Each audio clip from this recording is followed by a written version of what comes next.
Well, anyway, welcome, guys, to the Winner's Circle. I have a very special guest today. We're going to be talking about the Whaley's Children's Center. I'll let you introduce yourself, Jen. Hi, I'm Jen Kester. I'm the Director of Independent Living at Whaley Children's Center. Awesome. Well, thank you for being here today. I know that you didn't plan on doing a podcast.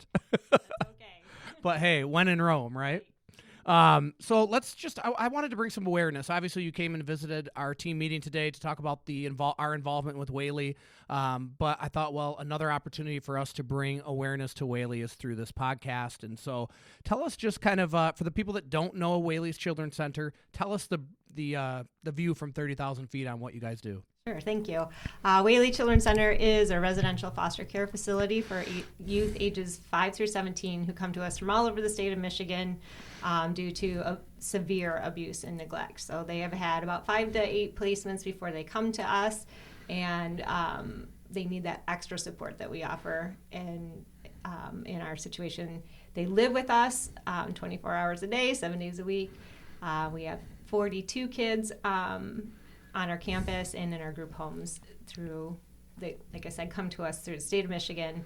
And while they're with us, we help them heal their trauma, help them with their educational goals, and our other program helps them with life skills and independent living. So we're busy taking care of these kids and making sure that they heal from that trauma. And while they're with us, we want them to be kids and feel welcome in the home. And we are their family while they're there. Yeah, that's awesome. When you said heal, I thought right away, like, do we learn to heal or to deal? Both. We're gonna go deep here, right? Because this is something very dear to my heart, and so that just kind of hit me. Like, have I healed or have I just learned how to deal?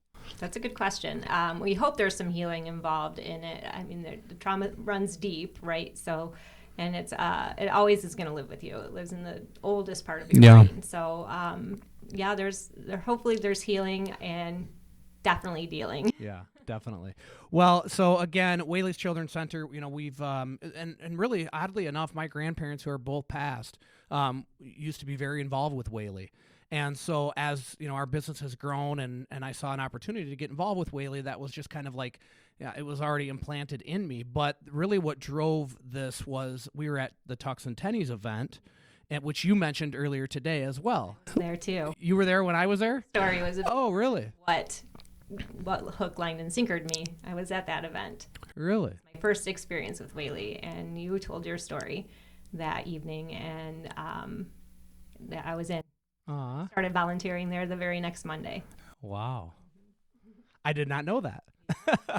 That huge impact. Interesting. So for the people that weren't there, I mean, essentially they were doing it was a watch giveaway. Mm-hmm. And ironically, I won the thing.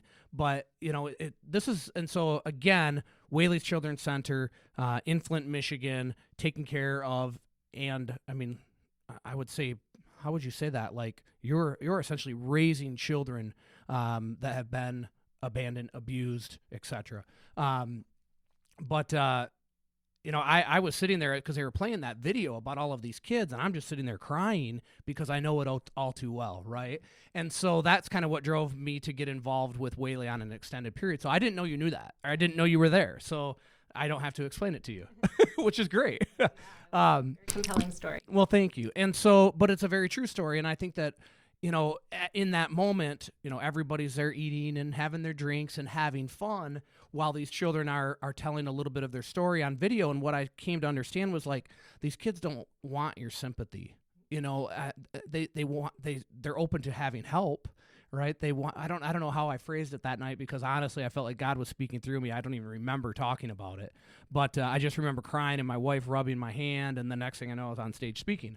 But, the idea, like these children, they go through these traumas and they don't want pity, I guess, is really what I was getting at. Like they're not seeking pity, but they're certainly open to help. And how do we help them heal, to deal, all of those things? So Whaley does a lot of great things. Share a little bit more about like the specifics. They come into Whaley because of the situations they've been gone through in their lives. And then how do they transition through Whaley to one of the centers and then on into life? It's about an 18-month process. So they come through the door, and we have 3 units and 2 group homes out in the community. So they get placed where it makes sense for the other population of kids. And we have 24-hour clinical support. We have a on-site school to support their education needs. A lot of our kids have big gaps in their education because of all the moves they've been through and transitioning through different schools and falling behind. So a lot of credit recovery, a lot of getting back into that routine of what kids do. Sure.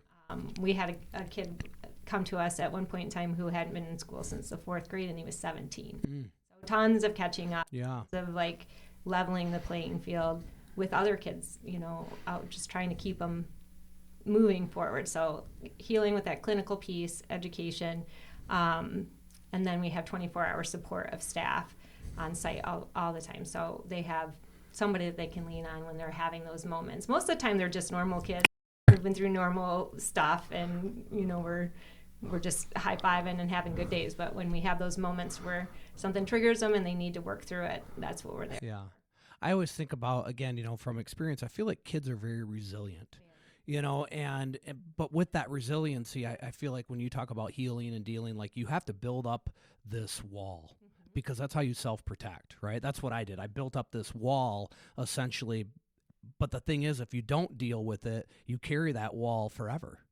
Right? Or for a long time, at least. So young kids moving into adulthood, they're still, I would say afflicted with those things. And I think that's where the healing and dealing comes in with that. So how do you guys have counseling programs? Okay. That clinical piece is important. So all the kids are in therapy, and then we have group sessions. Are they because I know me at that time, I'd have been like, I don't need your therapy. But it's an important part of helping process.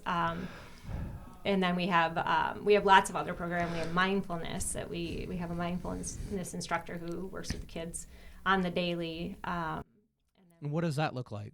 She does sessions with them, mini yoga sessions. Oh, cool. Breathing, lot of processing. Yeah. That physical part of what you're feeling with and how to regulate yourself. And mindfulness can heal. Sure. Big time. And no, that's something that I'm always into is obviously like self-growth, learning, developing, growing, but also dealing, like processing things in your mind. And I think a lot of that, like I know for me, I always had this voice in my head, but I also had a second voice as well. And that was like the counter.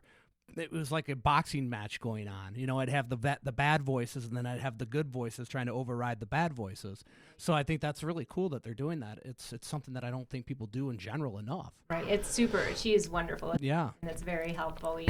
We had our whole staff trained in mindfulness, and then we started implementing it with the kids. Yeah. So it's got to be a culture change, right? And there's a lot of secondary trauma for us as yeah, that's what I was just going to ask, because you're in it all the time. You're dealing with, essentially you're taking on the trauma of many, not just one. Yeah, we don't forget the names. We don't forget the stories. They always stick with you. But that piece, so we also, she works with the staff as well, and she comes to all our leadership meetings and gets us focused and ready for the week. And she has open time set where you can come and do chair yoga or more get up and do some more, but always working with the kids, always working with the staff. So you've got 42 kids. How many staff? 120. 120? Right. Staff? Right. Yeah. So we have that 24-hour care is a big piece of it. Wow. So we have 3 shifts throughout the day, and we're always in a ratio of 1 adult to 3 children. So. Wow. And this is kind of the stuff that I wanted to learn more of, like, because, even with our involvement, even with visiting, there's just so much you see from a surface level. So it's like the understanding of the needs financially to employ 120 people. And I know you said the state takes care of a percentage of that, but not all of it. Right. The state pays the bills, and the other 20% that we have to raise is what lets those kids be kids and have those experiences we want. All of our kids want to have normal, everyday experiences. A trip to McDonald's is a couple $100s when you take 8 kids with you, and it's just, we don't get to do that all the time, but that's the fundraising piece that we have the extra need for. So if you're listening, obviously there's always this continual need for donations. And obviously we do a lot of fundraising with Whaley. Tell us really, like, your background was social work prior to this. Tell us a little bit about that and your transition into this. So I got my degree in psychology from Michigan State, go Green. And started fresh out the door as a foster care worker. What led you down that path originally? Just kids. I Yeah. love kids. I mean, there's Do you have children? yes, I Okay. have 2 grown kids, women. They're still kids though. They're always babies, but I just love kids. I feel like they're just so raw and honest and truthful, and they're malleable and resilient and all those yeah. things. So I just have always had a heart for kids, and I love talking to people and listening. I'm a listener, so that's a social work trait. Right. Listeners. So I did enter into foster care as a fresh-faced 23-year-old ready to change the world, and what I found was the world changed me. I mean, that's it's a pretty tough field. Yeah. You learn a lot about yourself and learn a lot about other people. But took some time off to raise my kids and thought I'll never go back to that. My friends were like, "You're never going back to that. We're not doing that anymore." And like I said, I went to a Tux and Tennies event. What was that? Oh, yeah, which is crazy to think.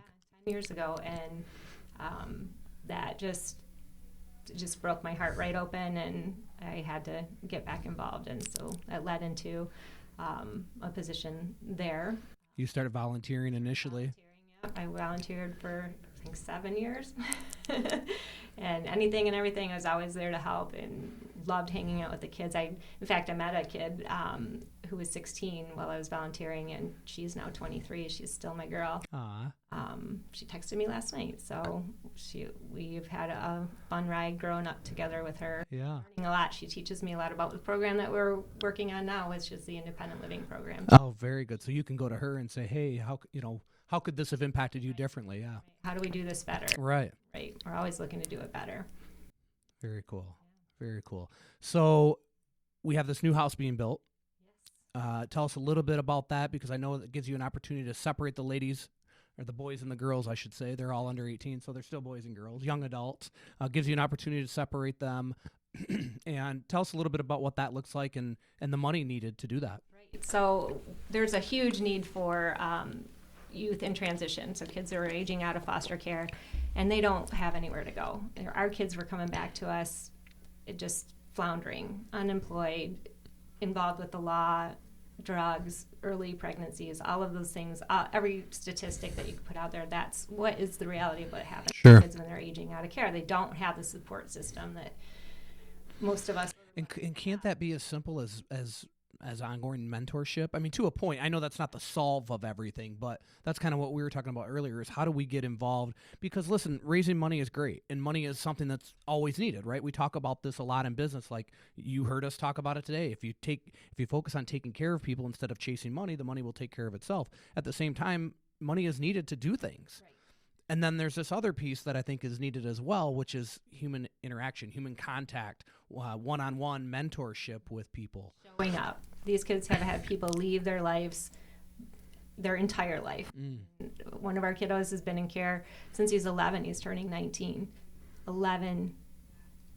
That's just a child. Yeah. He's grown up in foster care. He doesn't have his family's support. So having that person that shows up for him is super important.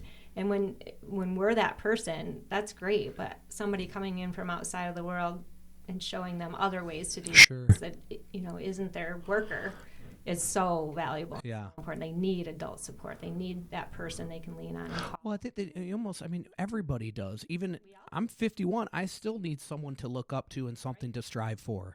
And I think that's the piece. Like I always think about this word of hope, and when hope is gone, then the devil starts to take over. But when you have hope and something to strive for, then you can push towards those things. And that's where I feel like having that mentorship would be so important. We talked about earlier, like there's got to be a way we can develop a mentorship program with you guys working hand in hand where, we've got 50 people here. We've got 12,000 square feet. Like kids could come visit, rotate through every month or something like that, where they're spending a day with us. Maybe they're coming and hitting the gym in the morning.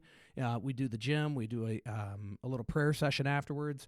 Then we roll into team meeting, and then they're really understanding what it's like to show up. Because if you've never had people show up for you, it's hard for you to understand the concept of showing up. And I love that you say that, because that's such an important trait to carry out through life. Is people say a lot of things, but can you show up? Right. You Some know? action, not Yeah. words. Yeah, for sure. Some of these kids, the only person they have showing up for them is their state worker. Yeah. That's the only person who ever comes through the door to visit them. So having a mentor, we want all of our kids Yeah. to have a mentor. Well, it gives them a light, Right. right? Somebody to be the light for them. Somebody to expose them to something that maybe never thought about, and maybe they never knew that they could be a realtor. And you walk through the door and you teach them, a little spark, lay a little fire, and you got the next big thing. Well, and I think we used to always, with the Fenton Rotary Club, every summer we would take inner city youth, bring them out to the sailing club, and then we'd have like I had our pontoon, another friend had their pontoon, and we would take these kids for rides. And it was so cool. You're seeing 8, 9, 10-year-olds seeing multi-million-dollar homes and sharing with them like this person came from nothing. Right. And so, again, trying to instill that hope and that vision in them that there's something greater for you than just what you're seeing inside of the four walls every day. Right. And probably never been on a boat before either. And they'd never been on a boat before either. So these experiences that we have that we can share with people are always valuable. So yeah, for sure. I think the experience part of it is so important because, again, it's like something that they can take with them that is tangible in their memory, a positive memory instead of some of the negative memories, obviously, that they have and hold on to. Right. It's life changing. Yeah. Because you can sit in that world and that hurt and that pain, and it's real, but you can take somebody's minutes that they give with you, and it can change a life. Yeah. What have you seen? Like, give us some great success stories. My favorite one. I have a couple, but my favorite one is. I love that. If you're not watching this and you're just listening, she just lit up. We had a kiddo come. I mentioned this in your meeting earlier today to us at the age of 17 who hadn't been in school since he was in the 4th grade. There was no record of him. He was severely isolated, severely food insecure. Had a language kind of his own. What does that mean, food insecure? Starving. Oh. He hadn't been fed properly the first time he sat down and ate. He cupped his food and watched it, make sure everybody wasn't going to take it away from him, and just gorged himself because he hadn't eaten properly, and we don't even know how long. Right. Somehow he was slipping through the cracks, and when you're not in the education system, you're not going to the doctors where mandated reporters see these abuses and neglects. You can, parents can hide these kinds of problems from kids, and I think there were 8 siblings in the family. Anyway, so he was 17, hadn't been in school since the 4th grade, went right to work on the body and mind. This is that nature-nurture thing. Yeah. This kid had not been nurtured, but his nature was, I'm going to do this. So he was up at 5 o'clock doing 500 push-ups and wouldn't eat anything, but his fingers were turning yellow or orange because he was eating so many carrots because they were good for him. He read somewhere. Really just such a thoughtful and kind person who ended up graduating from high school by the time he was 19. So in 2 years, wow. He made up all of that time, and now is a sophomore at Delta College. Wow. Also mentoring children, big brothers and big sisters, and he calls them his kiddos now, which is a word that we use at work all the time. They're our kiddos. Right. So he is our favorite success story right now, but there's a lot of them. Yeah. That's a really good story. And that's awesome. I mean, that's got to be the thing that keeps you going, is seeing, because if you're always in something that is down-drum, right, that's like you said, it's going to wear on you as well. So you've got to have those success stories, which is really cool. And we might not know what they are for years. Yeah. But we know that we're making an impact, and someday they're going to see you in the grocery store and say, "Hey, Miss Jen," and you're going to say this 36-year-old man just remembers you from sitting in your office when he was 14 years old. That those things happen. Yeah. Isn't that funny? Life is funny, right? You get out of college, you're all gung-ho, 23 years old, ready to, as you said, change the world. And I think so often we all feel that way, right? And it's like, okay, but let's just change one person at a time. You know what I mean? And so, that impact. Yeah, exactly. That's what we hope for anyway. That you change that one kid's story, then he's going to be a better dad to his kids, and they're all going to do that. I saw a, do you follow Ed Milet at all? Yeah. Okay. So he had this video where he was talking about, and this is when you're talking about generational, right? Because along the way, somebody's got to be the person that's going to make the generational change in the family. And basically what he's saying is, what if it's you? What if it's you and you're squandering it? You know what I mean? Because all of us, no matter where we're at in life, I believe we all have more in us, more to give, more to learn, more to grow, all of those things. And I'm always seeking that. But it's like, what if it's you? What if you're the one that is literally going to change the impact of your family's generation for the next 200 years? And that's pretty powerful when you think about it. You're actually potentially changing the generational impact of others in a really deep way. They're the ones doing the work. True. We're just behind the scenes supporting them and pushing them harder than they know that they can be pushed sometimes in that healing and dealing space. Yeah, and that's got to be a very fine line, right? Pushing as opposed to pulling them along and whatnot. Well, you're doing great stuff, man. God bless you. It's so awesome that, and there's a whole crew of you, right? I mean, it's not such amazing people. Yeah, with. Yeah, you've got to have a great team. Mindy does an amazing job. Was she supposed to come today? She was. She got pulled into another meeting. Okay, Mindy, we're gonna let you slide this time. She would be like, "Podcast, what?" Yeah, she loves these things. Well, big shout out to Jen. Big shout out to Whaley's Children's Center. Again, guys, if you want to get involved, they can also reach out to you directly. Correct? Correct. How do they do that? Our main campus phone number is 234-3603. And if you call with any kind of questions or needs, somebody will help you. We'll get you hooked up. If you have a gift, whatever it may be that you want to share with us, we'll find a way that you can incorporate it. Yeah, financial gifts. We talked earlier about volunteering, clothing, mentoring, whatever it is. There's a lot of need here, and there's a lot of really good work that you guys are doing. And like always, I was really surprised to hear 120 people on staff. Holy Toledo, but I didn't think about 24 hours, right? And it does take a village. And so, guys, if you want to get involved, feel free to reach out to us. We'll put you in touch with Jen or Mindy, and just continue to do that great work. It's awesome. We're super proud of you, and I'm glad that I inspired you to get involved. It's very cool. Thank you. So much. Yeah, definitely. See you guys. Awesome. That's great.